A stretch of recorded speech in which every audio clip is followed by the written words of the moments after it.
सुप्रभात बच्चों। बच्चों, हमारा देश जो है वह देवों की भूमि है। इस भूमि पर राम, कृष्ण, एक एक से संत और ऋषि मुनियों ने जन्म लिया है, जिसकी वजह से यह भूमि पावन भूमि, पवित्र भूमि है। बच्चों, इस पवित्र भूमि पर संतों की वाणी सभी भारतीय भाषाओं में मिलती है और हिंदी में भी अनेक संतों की रचनाएं आज भी लोकप्रिय हैं। बराबर, आपको पता होगा कि एक एक संत जो हुए उस समय आदिकाल में, कि जब पृथ्वीराज रासो का समय था, उस समय घमासान युद्ध हुए और काफ़ी लोग उसमें मारे गए। उसी समय सभी संतों ने अपने अपने धर्म का प्रचार करने के लिए बीड़ा उठाया और इन संतों का हमारे देश के लिए बहुत बड़ा योगदान है। बच्चों, ऐसे ही कविता, लोकप्रिय कविता है जो कवि हैं कबीर, रहीम और तुलसीदास के दोहे इस कविता में दिए गए हैं। कविता का नाम ही है दोहे। दो आने दो हे है। दो लाइन की जो पंक्तियां हैं, उन पंक्तियों में हमें बोध, शिक्षा, यानी दो लाइन में बहुत कुछ कह दिया है, जिसे कहते हैं कि गागर में सागर भरना। गागर आने घड़ा, बराबर, कि घड़ा छोटा होता है लेकिन क्या क्या होता है, उसके अंदर महत्वपूर्ण चीज़ें उसके अंदर रखी जाती है। तो ऐसी जो पंक्तियां हैं, छोटी पंक्तियां हैं, लेकिन छोटी पंक्तियों में बहुत कुछ कवियों ने, संतों ने कह दिया है। तो ये जो दोहे हैं सरल हैं, शिक्षाप्रद हैं और इन कविताओं में इन जो पंक्तियां हैं, दोहे जो हैं, वह दान प्रियता, संतोष, समानता, सत्संग, विनम्रता, परिश्रम, प्रेम आदि मूल्यों का महत्व जीवन में बताया गया है। तो बच्चों, तो देखते हैं यहाँ पर जो कविता है कि प्रस्तुत दोहे में कबीर, रहीम, तुलसी ने बहुत सारी जीवन उपयोगी बातें बताई हैं। जीवन उपयोगी यानी जीवन में उपयोग में आए ऐसी बातें संतों ने अपने दोहों के माध्यम से हमें बताया है। यहाँ पर दिया है बच्चों कि प्रस्तुत यानी जिसे कहते हैं कि उपस्थिति या प्रकरण प्राप्त किया हुआ। फिर है यहाँ पर कि जीवन उपयोगी यानी कि जीवन के लिए लाभदायक, बराबर। प्रस्तुत दोहों में दान प्रियता, बराबर, कि बच्चों हमारा जो भारत देश है, वह इस देश में एक एक से युद्धवीर, बराबर, और जिसे कहा गया भारत नर रत्नों का देश है, युद्धवीर और फिर दानवीर इसी भूमि पर ही हुए हैं, जो महाभारत में आप लोगों ने मतलब कि सुना भी होगा और कहीं पढ़ा भी होगा। कर्ण के जैसा महादानी कोई इस धरती पर नहीं हुआ, बराबर। और फिर संतोष, समानता, बराबर, तो समानता ने समान भाव और अच्छी संगति यानी अच्छे लोगों की संगत करना, अच्छे लोगों के बीच में रहना।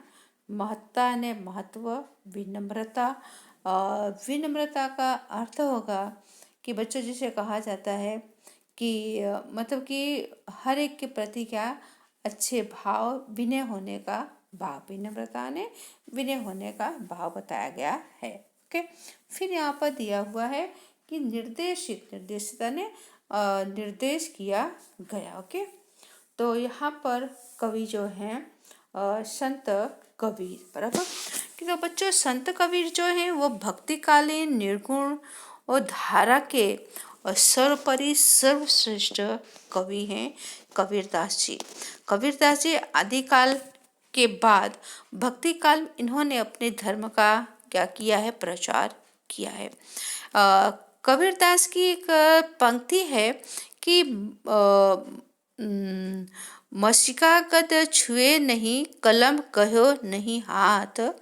कबीर मतलब कि मसी कागज, यानी कि कह रहे हैं कि मैं तो ना स्कूल गया, ना हाथ में कागज पकड़ा, ना पेन पकड़ा है, बराबर, मैंने कुछ हाथ में पकड़ा नहीं है, बराबर। कबीर ने खुद ही, और कबीर के जो गुरु हैं रामानंद से इन्होंने क्या किया था, इन्होंने शिक्षा ली थी।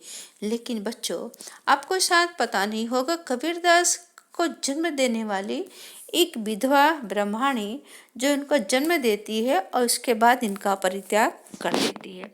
और इस कबीर का लालन पालन नीरू और नीमा नाम के दंपति जो हैं, इन्हें जो विधवा स्त्री इनको नदी के किनारे छोड़ देती है और ये मुस्लिम संप्रदाय इन्हें अपने घर ले जाते हैं। और जो छोटे थे नीरो नीमा जो थे वो कपड़ा बुनने का काम करते थे। और कबीरदास कभी स्कूल गए नहीं हैं, और लेकिन उनका साधु संतों के बीच में अधिक उठना बैठना होता था। तो कबीर ने खुद ने भी कहा है कि मैं कागज पर लिखा हुआ जो होता है मैं उसको विश्वास नहीं करता हूँ, लेकिन मैं तो विश्वास उसे करता हूँ जो मैं अपनी आंखों से देखता हूँ, कि लोगों की कही या सुनी सुनाई बातों पर मैं ध्यान नहीं देता हूँ। इसलिए कबीर की जो भाषा है वो सदुकड़ी भाषा है, क्योंकि वो कभी स्कूल गए नहीं, उन्होंने अपने हाथ में कभी कागज कलम पकड़ा नहीं है। और मूर्ति पूजा का कबीरदास ने विरोध किया है कि भगवान कहीं पत्थरों में नहीं है, भगवान तो कहाँ है, इंसान में है। कबीरदास ने कहा है कि पाहन पूजे हर मिले तो मैं पूजू पहाड़, कि अगर पत्थर पूजने से भगवान मिल जाते हैं तो मैं बड़े बड़े पहाड़ों की पूजा करता हूँ कि भगवान दिखाई दे, भगवान कहाँ है, बराबर। तो कबीर ने बहुत अच्छा लिखा है, उनकी एक पंक्ति है कि जाके मन निर्मल भया जैसे गंगा तीर, ताके पीछे हरि फिरत कहत कबीर कबीर। यानी कबीरदास की इस पंक्ति में यह कहना चाहते हैं कि जिसका मन गंगा जल की तरह शुद्ध और पवित्र है, ऐसे लोगों को भगवान के मंदिर में कहीं जाने की जरूरत नहीं है, और ऐसे शुद्ध मन वाले के पास भगवान खुद ही उनके आसपास रहते हैं। ओके, तो बच्चे हम पहले यहाँ पर कबीर की जो पंक्तियाँ हैं उसको हम पढ़ेंगे। तो यहाँ पर बताया है कि संत कवि 16वीं शताब्दी के कवि हैं। कौन सी शताब्दी के कवि हैं? 16वीं शताब्दी के कवि बताया गया है। शताब्दी यानी जिसे कहा जाता है कि 100 वर्ष पूरा होने पर उसे शताब्दी कहा जाता है। और कवि ने हिंदू और मुसलमानों को उनकी गलतियों पर क्या किया है, फटकार लगा, उनको डांटा है। दोनों को मिलजुल कर रहने का उपदेश कबीरदास जी ने अपनी पंक्ति में वर्णन किया है, बराबर। तो बच्चों यहाँ पर देखते हैं कबीर की जो पंक्तियां हैं, पहले कबीर की पंक्तियां पढ़ेंगे, उसके बाद फिर दूसरे संतों की, कवियों की हम पंक्तियां पढ़ेंगे, बराबर।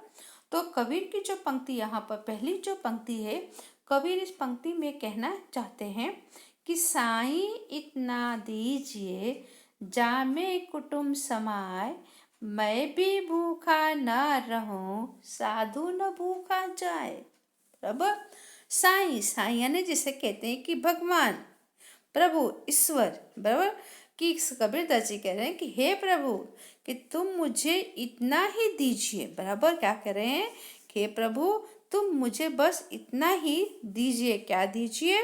और धन धन, बराबर।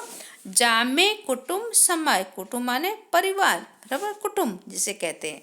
जामे याने जिसमें, बराबर। समाय यानी कि पालन पोषण हो सके, उसे कहते हैं समाय। मैं भी भूखा ना रहूं, कि हे प्रभु कि आप मुझे इतना ही धन दीजिए जिससे मेरे और मेरे परिवार का क्या अच्छी तरह से पालन पोषण हो जाए, और मैं भी भूखा ना रहूं, साधु न भूखा जाए। यानी कि मेरे दरवाजे पर कोई भी साधु संत आए तो खाली हाथ लौटकर न जाए, कि मैं भी उनको उतना दे सकूं, सिर्फ मुझे उतना ही देना। इस तरह से कबीर ने भगवान से प्रार्थना की है। बराबर। फिर दूसरी जो पंक्ति है कि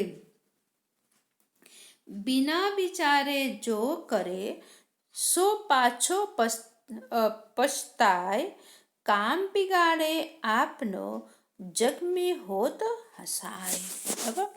तो इस पंक्ति में कबीरदास जी यह कहना चाहते हैं कि मनुष्य को मतलब कि अपना जो काम होता है बिना विचारे जो करे, यानी कि कोई भी काम जो बिना सोचे विचारे करने से क्या होता है, वो काम बिगड़ जाता है। और काम जब बिगड़ जाता है तब हम क्या करते हैं, हमें उस बिगड़े हुए काम पर पछतावा होता है, हम दुखी हो जाते हैं, परेशान हो जाते हैं। बराबर।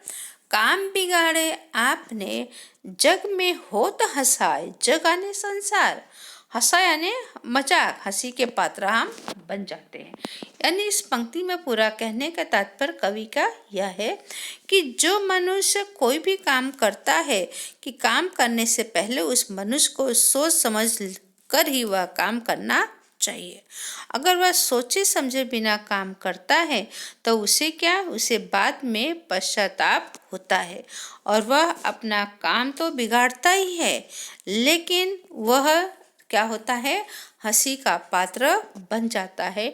लोग उसके बिगड़े हुए काम को क्या करते हैं, हंसी में ले जाते, उसकी खिल्लिया, उसकी मस्करी करते हैं। ओके। फिर नेक्स्ट जो है पंक्ति कि कबीर का कि कबीरा खड़ा बाजार में, यहाँ ध्यान देंगे बच्चों, कि कबीरा खड़ा बाजार में मांगे सबकी खैर, ना काहू से दोस्ती न काहू से बैर। बराबर।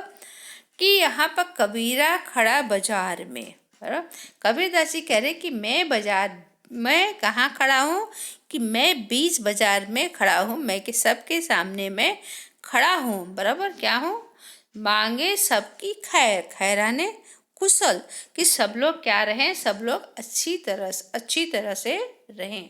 ना काहू से दोस्ती ना काहू से बैर, बैराने दुश्मनी, कि मैं ना किसी का दोस्त हूँ और ना कोई मेरा दुश्मन है। बराबर। तो इस पंक्ति में कबीरदास जी यह कहना चाहते हैं कि मैं बाजार में क्या हूँ, खड़ा होकर मैं भगवान से सबके लिए क्या करता हूँ, कुशल क्षेम मांगता हूँ। भगवान सबका अच्छा करे, सबकी भलाई के लिए मैं प्रार्थना करता हूँ, और मेरी ना किसी से दोस्ती है और ना ही मेरा किसी से दुश्मनी है। बराबर। बच्चों, इस पंक्ति में हम लोगों ने यहाँ पर जो कबीर की पंक्तियाँ हम कर चुके हैं, और आपको इसके शब्दार्थ लिख करके भेजूंगी। बराबर। आप इसे अपने नोट में लिख डालिए। Thank you. आज हम इतना ही करेंगे।